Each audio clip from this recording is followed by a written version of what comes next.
All righty. Hello, hello, hello. Whew. So Trump and Carney are meeting in the Oval at the White House. After their meeting, they're supposed to have lunch. I don't know if Carney's going to stick around for lunch because Trump is just continuing to poke the bear, as Trump is known to do. Let's jump into it. Carney says Canada is not for sale as Trump tells reporters he still wants country to be 51st state. And there are still people who don't believe that he is a convicted.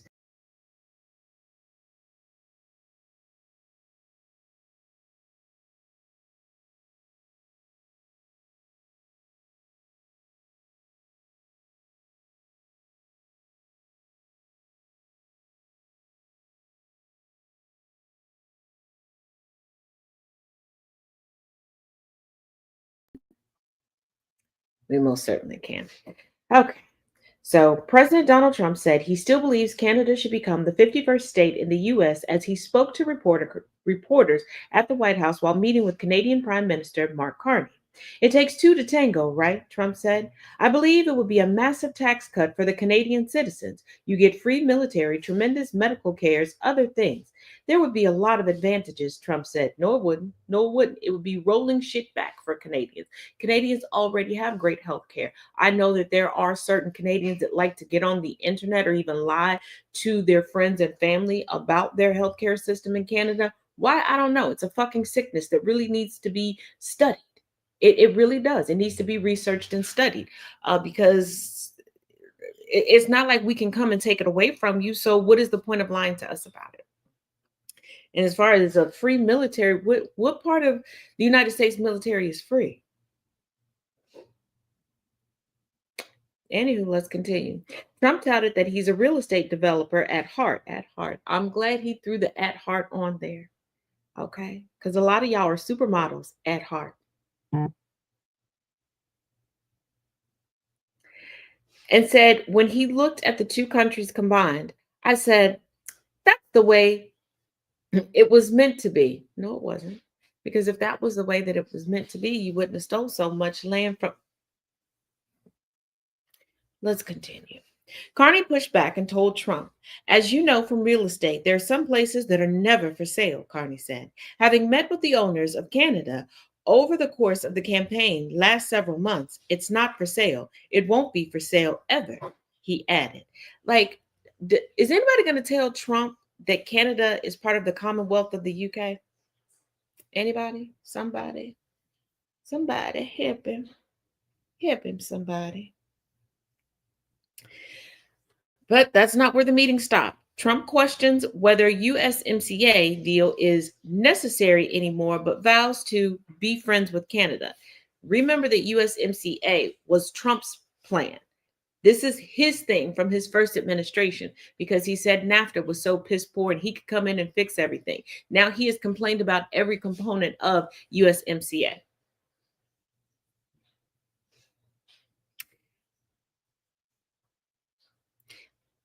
This further leads to my theory that if Trump would have never been investigated, we would have never heard from Trump again, not on an actual political stage. Would he be perpetually campaigning and teasing of the idea of getting back into politics? Yes. But the only reason we have a Trump presidency 2.0 is because he was investigated and convicted. He is terrified of prison. We've gone over this along the way, watching and listening to and taking in all the scuttlebutt from the people within his sphere, within his inner circle. So when he put these things out and touted them as the best, there was a part of him that knew that the repercussions would fall in somebody else's lap.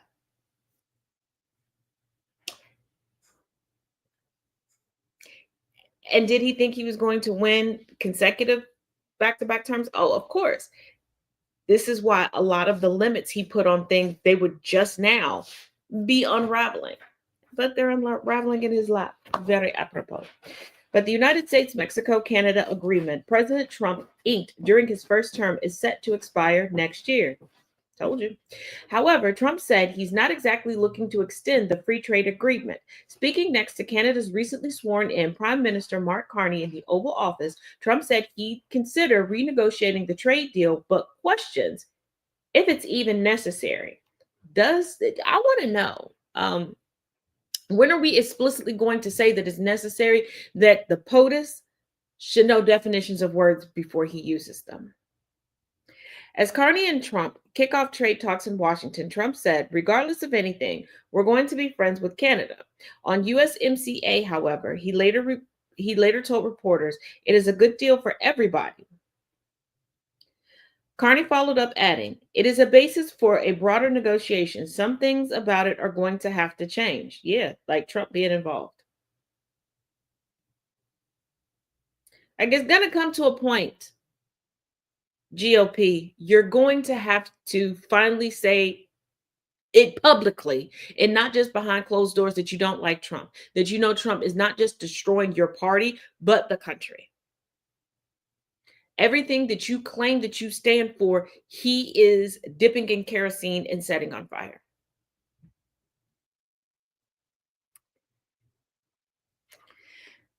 Now, asked if Carney can do anything to change Trump's mind on tariffs, Trump said no. President Donald Trump's trade talks with Canada's Prime Minister Mark Carney are off to a rocky start after Trump signaled Tuesday there will be no tariff deal. So what the fuck is the point? It's like, what do you want? You keep threatening tariffs. You keep changing what they're attached to or being very ambiguous or not saying anything. Like everything about this Trump presidency is extremely haphazard, extremely ambiguous, very much so being left up to the imagination and for the individual to interpret and discern. And trying to get into the mind of Trump is like trying to weasel yourself out of quicksand solo.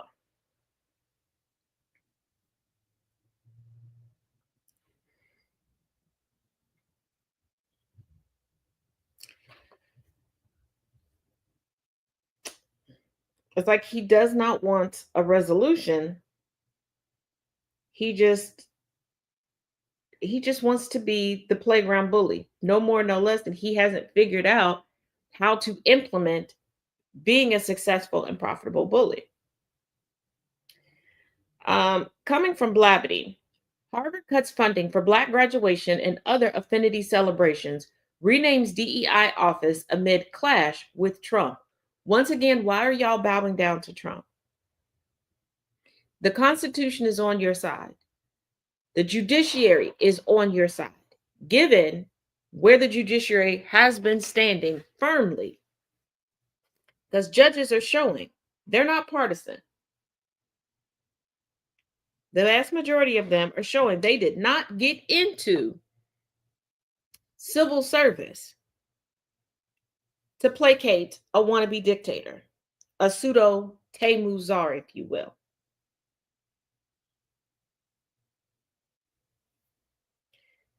And pejoratively, this is white on white crime. Let it happen. Why are you cowering to someone that if you flinch at, they're going to piss themselves?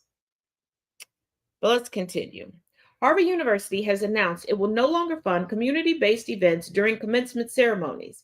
It has also revamped and renamed its Diversity and Inclusion Office. The news came as the Trump administration recently cut $2.2 billion in funding to the Ivy League institution, and Harvard filed a lawsuit claiming the decision was unconstitutional. So what is the point of having a haphazard pushback? What is the point of having one foot in the fight and one out? Because if you don't plant your feet and cover your face, you're gonna lose. You're gonna get your ass beat. So what is the point of partially fighting and partially conceding? What kind of sense does that really make? Then Harvard will no longer host or fund affinity group celebrations during graduation. The university announced the news in an email sent on Monday to affinity groups. This includes the annual Black Commencement celebration. The university indicated the groups will no longer receive funding, staffing, or spaces for affinity celebrations, according to the Harvard Crimson. The email was sent by the address that belongs to Harvard's Office of equity, diversity, inclusion, and belonging. However, the office was renamed the same day and now goes as the Office of Community and Campus Life. What a wonderful time it would be when we could name things like that, but we haven't gotten there yet. And it's because people have one foot in the fight. Well, actually, one toe in the fight and the rest of their body outside of the fight. We stand ready to address questions or concerns you may have during this transition, the email read. Yeah, what the fuck is the point of you taking the Trump administration to court if you're going to do what they wanted you to do in the first place? Especially as you all are seeing all of these court proceedings that once again Trump is losing. Trump attached to a lawsuit never spells a victory for Trump. Historically, the odds are never in his favor. That's why I chuckle at the fact that he consistently still tries to threaten people with lawsuits. You can't win, child, at all. Like, it's never in his favor. And he forces, and I don't know why attorneys allow him to do this, he forces them to back and promote these defenses that are illogical, excuse me, and not practical or legal. The U.S. Department of Education has threatened additional funding cuts if graduation celebrations based on race weren't canceled. Harvard's email did not specify if it would also stop hosting and funding celebrations for affinity groups for LGBTQ, Jewish, veteran, and disabled students. And see, here is the slippery slope when it comes to Jewish students, because you can be ethnically Jewish and not religiously Jewish. You can be religiously Jewish and not ethnically Jewish, but everybody lumps all of them into one category.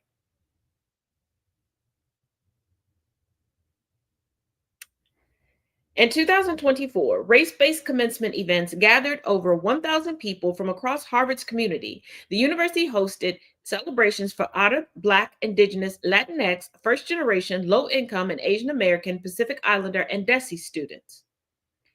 And here's the thing. All of what was just listed have cultural practices and ceremonies of their own behind it. Well, communities, this is a time for you to step up and take care of your own. Open up the spaces for them to do it. Celebrate these Ivy League graduates within your community.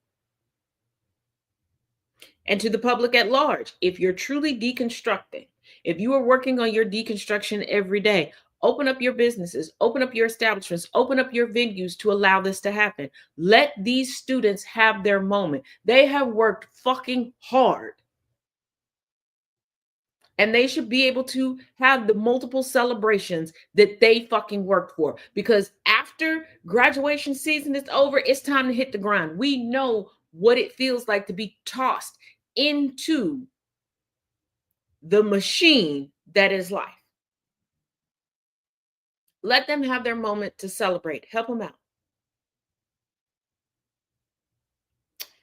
The Trump administration recently cut $2.2 billion in funding to Harvard for not complying with its demands. 2 weeks ago, the Trump administration sent a list of demands to Harvard, which included abolishing DEI efforts on campus, appointing an external overseer to monitor the campus community for viewpoint diversity, banning international students who are hostile to American values, and eliminating activist faculty, according to the New York Times.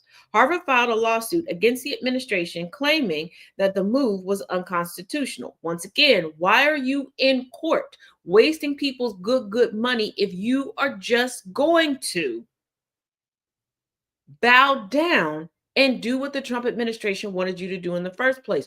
What the fuck is the point of the smokescreen? It's not a fight if you've already handed over the victory. If I already gave you the title bout, why am I entering the ring again? To look good for the people? Absolutely the fuck not. No government, regardless of which party, should dictate what private universities can teach, whom they admit and hire, and which areas of study and inquiry they can pursue. Harvard's president, Alan M. Garber, wrote in a statement. And here's the thing. If you all remember, the crux of the Republican Party is small government.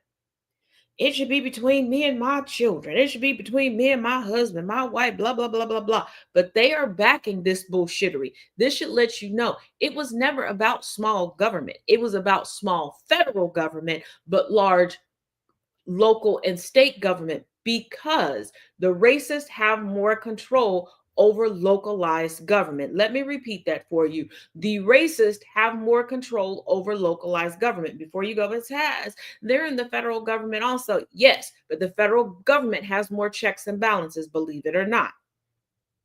It is easy for Roscoe P. Coltrane to be overtly and even covertly racist towards you and utilize every bit of networking and nepotism that he can to keep things as white as possible.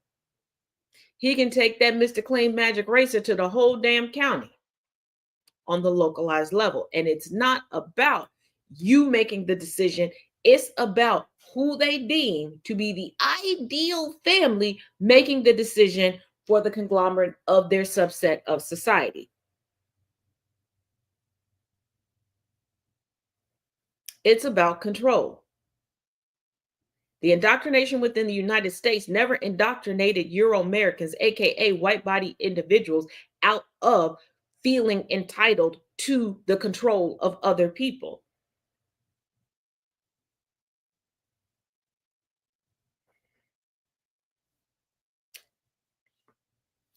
Also, I need y'all to take a step away from, take a step back first, and take a step to the side of saying that, oh, since Trump is back in office, just like the last time, racism has increased. No, you're paying attention to it more.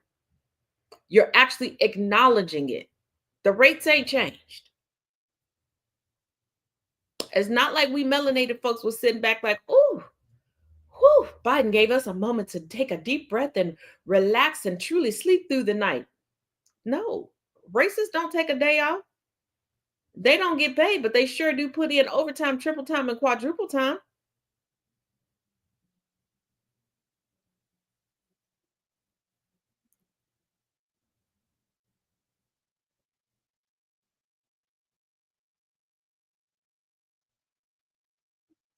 Just because you're seeing something more doesn't mean that it is just now increasing.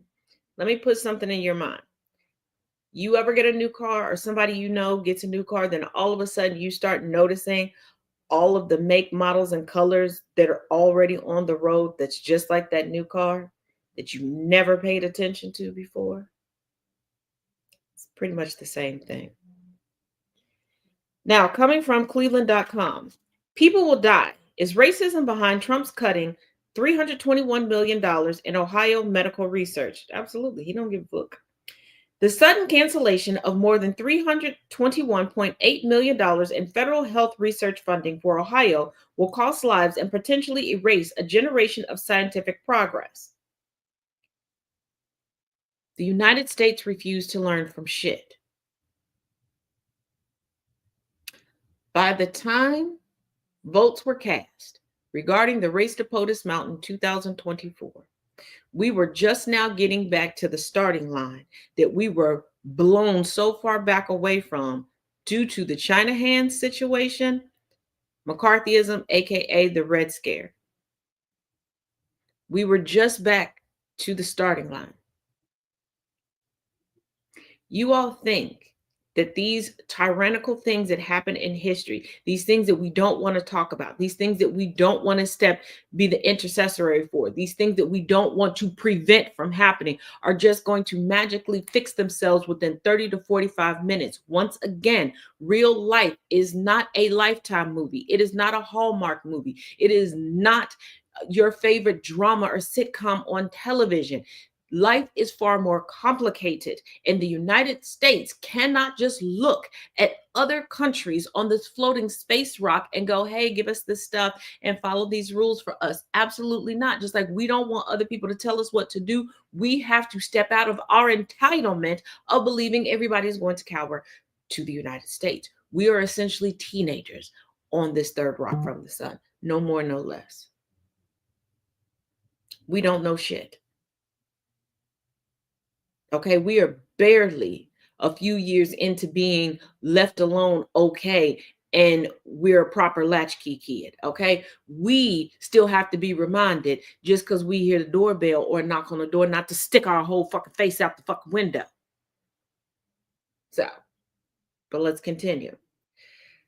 So says Today in Ohio podcast crew in Monday's episode. The Cleveland.com and Plain Dealer podcast blasted the Trump administration's decision to axe 32 scientific research and technology projects across the state. Chris Quinn suggested the cuts specifically targeted research that would benefit certain communities. I think this would have a target, and I think anything that might benefit Black people or LGBTQ people got cut. And you're shocked why?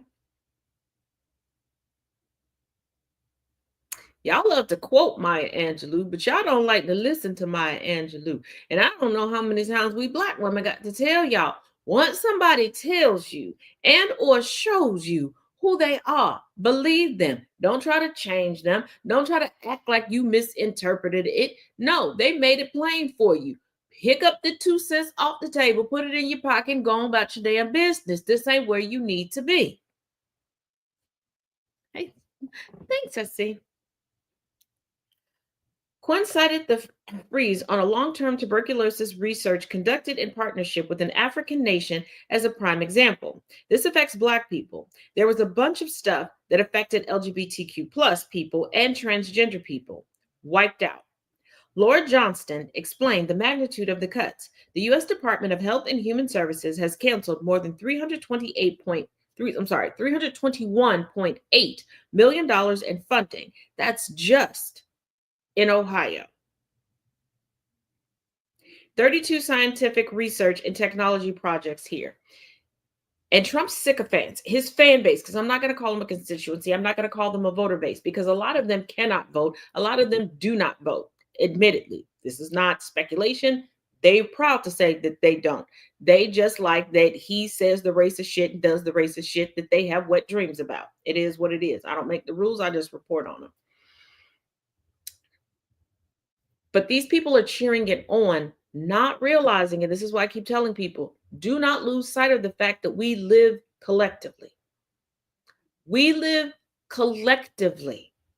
So that research, you may not need it today, but you may need it tomorrow. Your children might need it today. Your parents might need it today. Your best friend might need it today. The owner of the company you work for might need it today. And before you go, I don't care, the owner makes a whole bunch of money. Do you realize a lot of times if the owner dies, the family may not want to continue the business? There may not be anybody within the family that can continue the business. There might be some family members that decide just to sell off their portion, and the people that they sell it to have decided, well, you know what, my friends and family need to populate this company. Yes, all things can affect you. You need to stop compartmentalizing yourself out of reality and out of humanity. You're so worried about cost saving. Why weren't you concerned about cost increasing for no damn reason? How do you allow somebody to make something that you know for a fact is 5 cents and you're willing to go into a store and pay $5,000 for it? Guess what? What you don't purchase gets marked down. Why do you think that for a long time there was an increase in discount stores and discount websites? Because they knew that outside of people who were so entitled and so out of touch, the vast majority of people aren't gonna buy it. So they'll take a few thousand people buying it at $5,000, and then they'll put it in your Family Dollar, your Bargain Hunts, your Dollar Trees, your Dollar Generals, your Five Belows for $6 or less. And then y'all will treat it like it's piss poor, because you've convinced yourself it's worse quality. It's all coming from the same fucking place. Y'all do realize that, right? It doesn't matter if you go buy the Barbie doll from Macy's, JCPenney, or Walmart or Target. They're all coming from the same fucking place. But you've convinced yourself that the store name gives to the quality, so you're decreasing the longevity of your own products that you've purchased by treating them like shit. So they're still getting that $5,000 out of you because they're nickeling and diming it out of you. You have to make the stance. Let us not forget how we came together. After we found out that, hey, it wasn't inflation that was causing Kroger's prices to go up when Kroger got called out in front of Congress. And they was like, yeah, we got to tell the truth. And then McDonald's, Target, and a couple other places like, oh, it really wasn't inflation. Yeah, we're going to lower the prices down and get y'all a discount on top of it because people were like, fuck this. I'm not paying this. You're allowing yourself not to be able to afford to live because you have bought into that portion of indoctrination that, oh, because it costs more, it's worth more. Hello, no, have you not seen Elon Musk lately? He paid millions to look mediocre. He paid millions for women still not to be willing to swap undercarriage juices with him. He got to try to sweet talk and sugar daddy his way into a woman getting IVF'd with his baby. Okay, his baby gravy, he can't even organically put into a lady.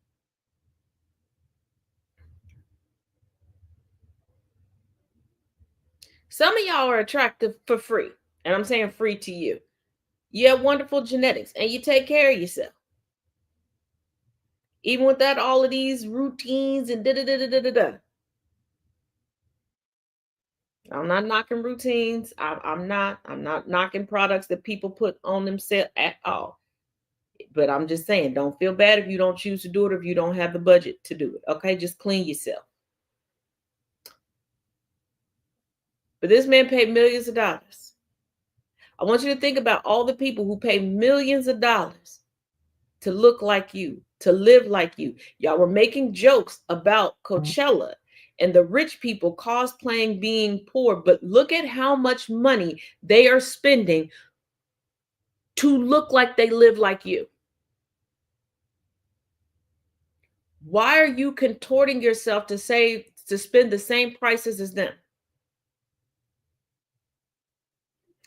You create the services and the products. You know the base price of these things. Why are you allowing yourself to get swindled? You are the ultimate insider trader and you're fucking yourself out of the deal. Make it make sense because it doesn't to me. You make the products, you provide the services. You go out to consume the products and the services.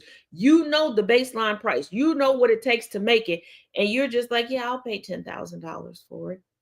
Susie, don't you work for that company? Yeah. How much did it cost y'all to make it? $15. Why you know what? Fuck it. And at this point, I don't blame them. If you are willing to fuck yourself for the sake of somebody else, get your freak on, I guess. Get your freak on, I guess.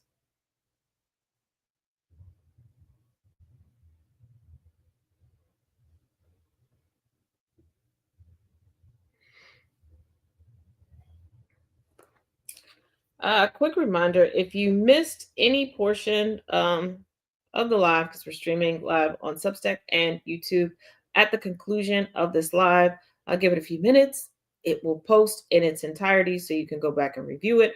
Also, keep in mind, due to TikTok being a hater, outside of me joining someone else's live as a panel, I, for right now, will not be hosting any standalone lives there. So you can catch me on YouTube or on Substack. Spread the word. If you are not subscribed on either, stop being anti-Taz and get her done. Okay. Do you realize on Substack with the paid subscription, you get a lot more features, a lot more education, a lot more access. Okay. Now, outside of the Diddy trial, there is an update regarding Diddy on TikTok and on YouTube. Federal trial, so no cameras allowed in the courtroom. There is also the Karen Reed trial. Yes, the second trial regarding Karen Reed. And coming from NBCBoston.com, Karen Reed trial turns to her missed calls, texts, and voicemails to O'Keefe. Now, real quick, what to know. Karen Reed is charged with second-degree murder, manslaughter while operating a vehicle under the influence and leaving the scene. She is accused of striking John O'Keefe, her Boston police officer boyfriend, with her SUV in 2022 and leaving him to die alone in the snow outside of a house party in Canton, Massachusetts. I'm still confused how all of that happened and nobody inside. Thank you, see. And nobody inside heard anything. And trust me, as someone with severe hearing loss, I can understand not necessarily hearing something outside, but I have been on this planet long enough to kind of learn how to read people's reactions, and I can tell when there are sounds going on that I may not be hearing, but other perfectly good hearing people are hearing. That's how I know that there's a lot more things on this planet that make noise that I'm aware of. Um, so nobody heard it. And yes, I'm aware that snow muffles things, but I'm also aware that everybody got a neighbor or two that's a little way too nosy. I just got questions. Her defense team has said she is the victim of a vast police conspiracy and that O'Keefe was fatally beaten by another law enforcement officer at the party. Do I believe that two things can be true at one time, all day, every day, twice on Sunday and Monday? But why would they frame Karen? Like they're the cops. They beat up people every day, allegedly, especially those in Boston, allegedly. They could have just roughed him up. They ain't had to kill him. I don't know. The high profile Karen Reed trial enters day 10 of testimony on Tuesday with a retired police lieutenant expected to return to the stand. Former Canton Police Lieutenant Paul Gallagher began his testimony on Monday afternoon answering questions about how evidence was collected from 34 Fairview Road after John O'Keefe was found outside the home in the snow. He is expected to resume his testimony on Tuesday morning. Reed is accused of hitting O'Keefe, her Boston police officer. Why y'all keep her Boston police officer? Her boyfriend. Habuski, okay? Her coochie muncher. With her SUV in 2022 and leaving him to die alone in the snow outside of a house party at the Albert home. Her defense team has said she was a victim of a vast police conspiracy and that O'Keefe was fatally beaten by another law enforcement officer at the party. A mistrial was declared last year after the jury was unable to reach a unanimous verdict, which I understand why they couldn't reach a unanimous verdict. And maybe it's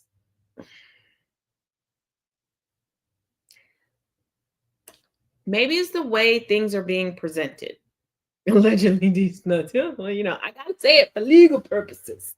Um, but I think following the previous trial, following along with this trial, I'm beginning to think it's how this evidence is being presented, which leaves you with more questions than answers consistently. So let's go from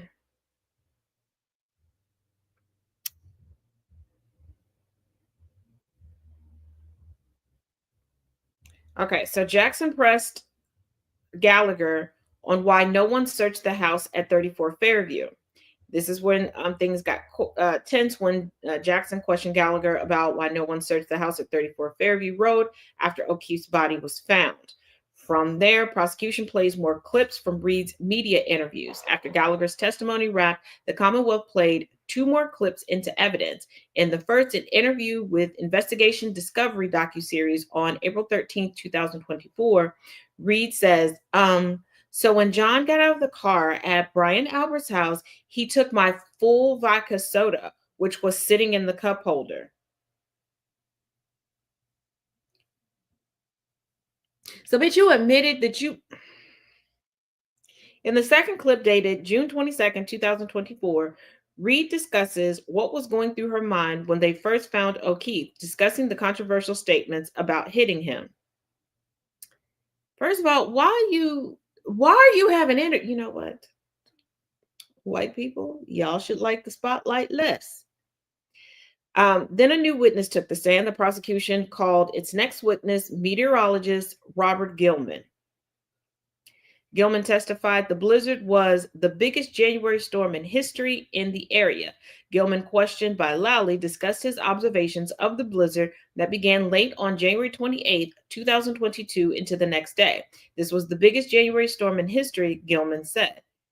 This was to offer to offer plausible deniability and offer credence to Reed's defense. Like, oh, how come nobody saw him out there? It was a bad storm. Nobody was really paying any attention. I have partied during horrific storms. Don't ask why. Well, ask why later. Um, I've had I've hosted family and friends for periods of time during, you kind of look out when people go outside, especially when it's that bad. You look outside or you might walk outside to help them. Or maybe that's just me. I don't know. Maybe I just don't like people that much. Okay. Judge allows motion to prohibit mention of Sandra Birchmore case. In an update to a filing made by the prosecution on Monday, Judge Cannon has allowed a motion to prohibit references to the Sandra Birchmore case unless the door is open during other testimony. Birchmore was a pregnant woman who was found dead in her Canton apartment in 2021. The Norfolk Folk County District Attorney's Office ruled her death a suicide, but federal prosecutors said she was killed by a Staunton police detective who groomed her. The case, handled by the same office as Reed's, cast doubt on the initial response and investigation into her death.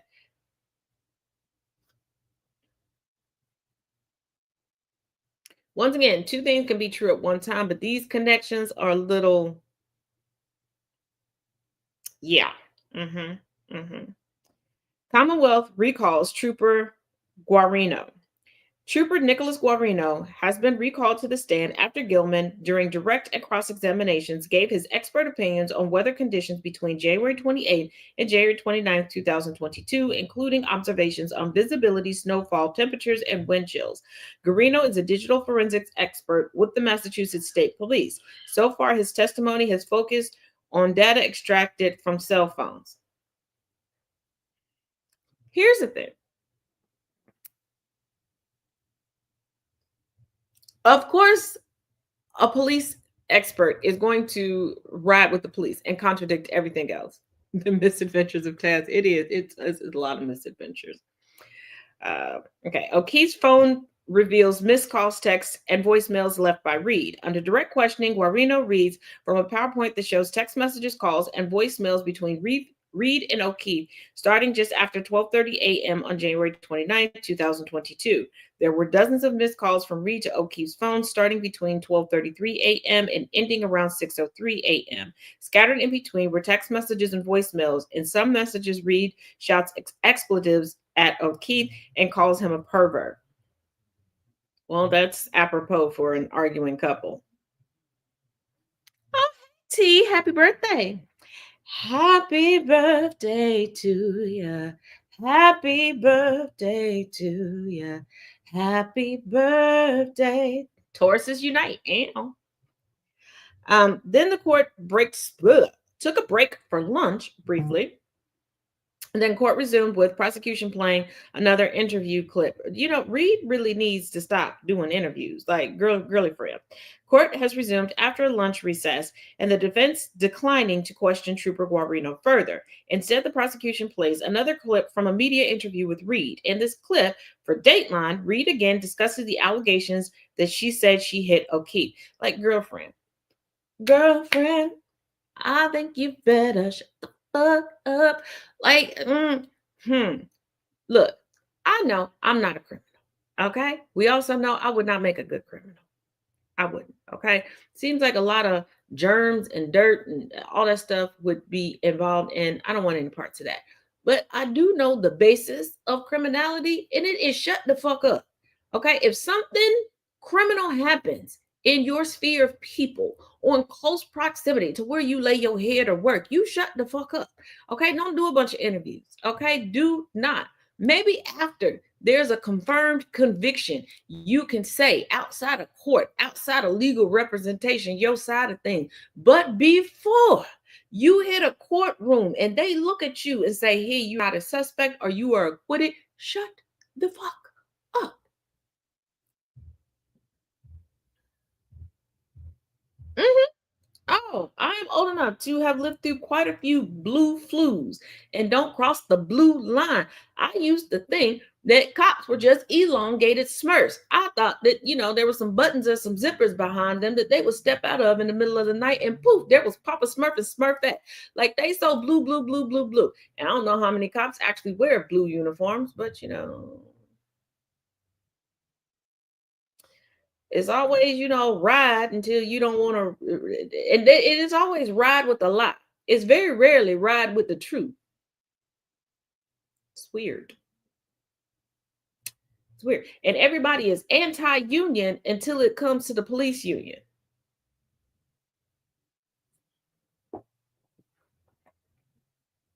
I gotcha. Illinois is the Safety Act states the whistleblower or reporter use of force was necessary until law. Well, yeah, that is sad. And here's the thing. Here's the thing. Regardless of the career field, regardless of the occupation, regardless of the job, however you want to classify it, there are going to be people who get into that field for all the right reasons. They have a passion. They want to help people. They want to make a difference. They have a true talent for it. There are other people who look at things as, I can live out my sick fantasies. I can make X amount of money. I can do all these things. And I always go back to this example, but it's a very appropriate example. When COVID lockdown was happening and the conversation, people started to learn about the profession of travel nurses. And they're like, oh, they make this money, but they weren't taking into account the work, the strain of being away from your family, the hours you have to put in, and the hours that you get off to enjoy that money that you've racked up.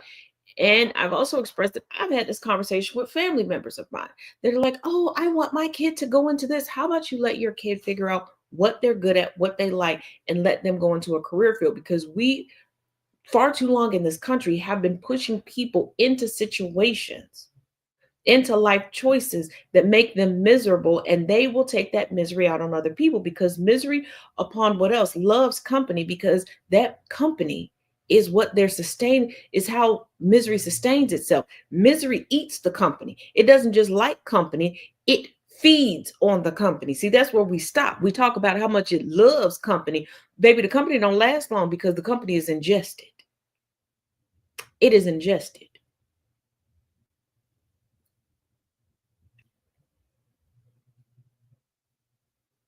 There's good and bad.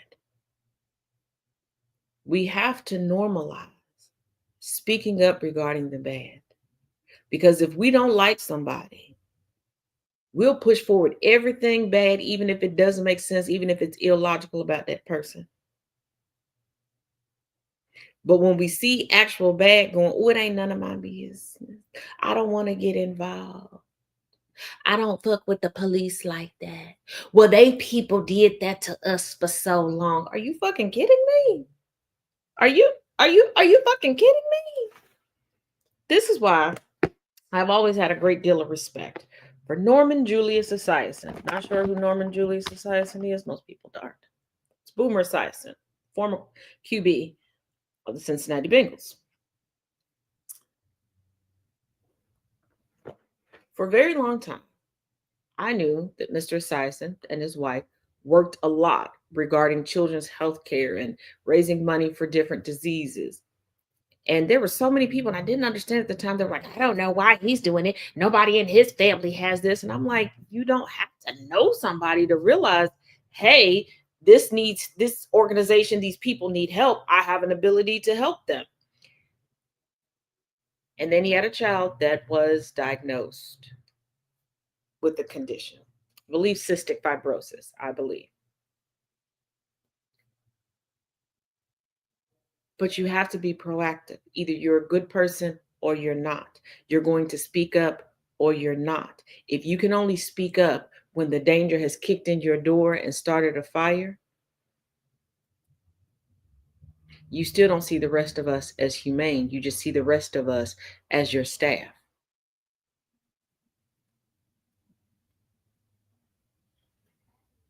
Oh, yeah.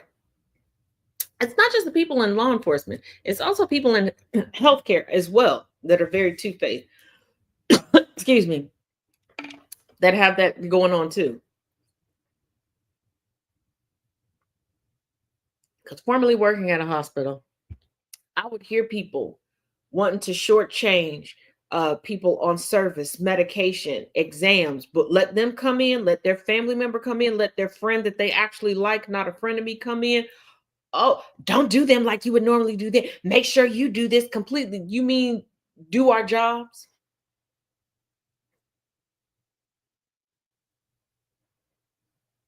A lot of y'all think that certain people are going above and beyond because you finally run into somebody who's willing to fulfill their job description. And also, before I let y'all go here, I'm gonna say something. And I know it's gonna seem controversial to you. You're probably gonna want to come out the bag on me. I suggest that you don't because you're not gonna win. I'm gonna just put that out there right now. Can we normalize not praising people for doing the description of the job that they applied for and go to every day, myself included?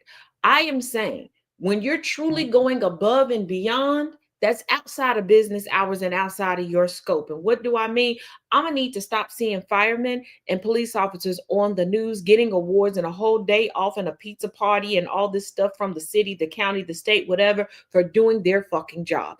I'm tired of seeing nurses and doctors getting special pins for doing their fucking jobs. Because you want to know who needs those accolades?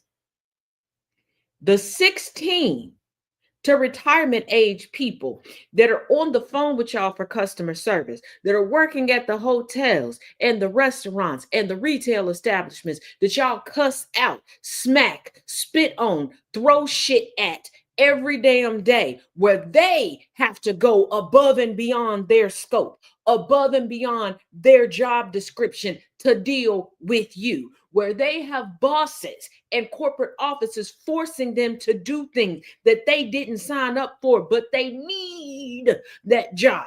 Okay, no way am I going to sign up for a job and my whole job description is to keep you alive, and then I keep you alive and I get a ticker tape parade. Please, please miss me with that.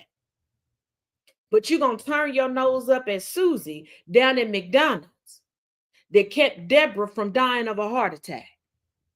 And you're going to tell her it wasn't that big of a deal. She making a big deal out of nothing. Kiss my ass. Kiss my ass. Some of y'all need to deconstruct from the indoctrination of uniforms and titles. Some of y'all are so stuck on uniforms and titles and believing that you need to bow down and tongue kiss the ground that folks walk on, that it's ridiculous. This is why you can't see corruption. This is why you can't see the truth. And this is why we can't gain equity. You're too busy chasing around Paul and Paula because they got an MD or MP attached to their name.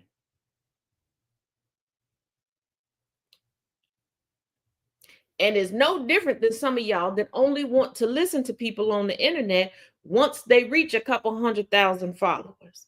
Just like y'all that don't want to listen to a man, woman, or non-binary individual unless they got MRS, MR, or MX next to their name. Baby, you can be a failure with a smile on your face. You can be a lucky loser. Look at the current POTUS. Let me repeat that. You can be a lucky loser. Look at the current POTUS and the current SecDef. Y'all want to scream content of character as you skip over content of character every single freaking day. And it's not so much that you're paying attention to skin tone. You're paying attention to titles. Titles that nowadays anybody could get for $5.99 and 10 free minutes off the internet.